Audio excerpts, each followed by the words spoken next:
How to make silage in a plastic barrel. Silage is made from green clippings that are allowed to ferment and then are stored, usually in a silo.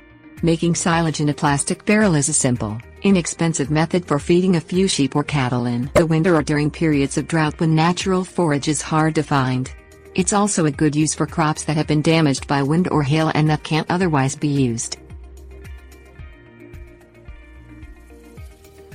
Things you will need: drill, high-quality plastic trash bags, large plastic barrel, vacuum lawnmower or rake. Drill 6 holes in the bottom of a large plastic barrel to prevent vacuum lock.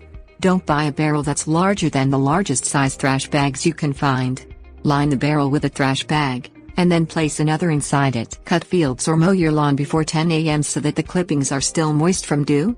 If you are including other plant material that hasn't been mowed, cut it into small pieces. Empty the lawnmower bag into the barrel. If you don't have a bagging mower, rake the clippings into a pile and put them in the barrel.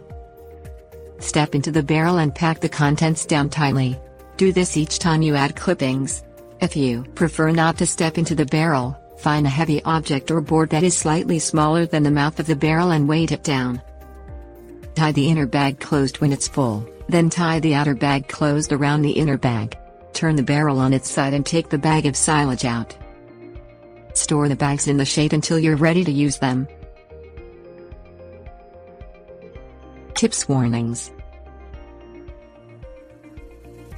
Check for large, plastic contractor bags at your home improvement store. You can reuse high-quality bags. Put a layer of corn or grain in between the layers of clippings to add nutritional value. Feed your animals small amounts of silage at first to avoid gastrointestinal problems. Don't use clippings that have been exposed to pesticides.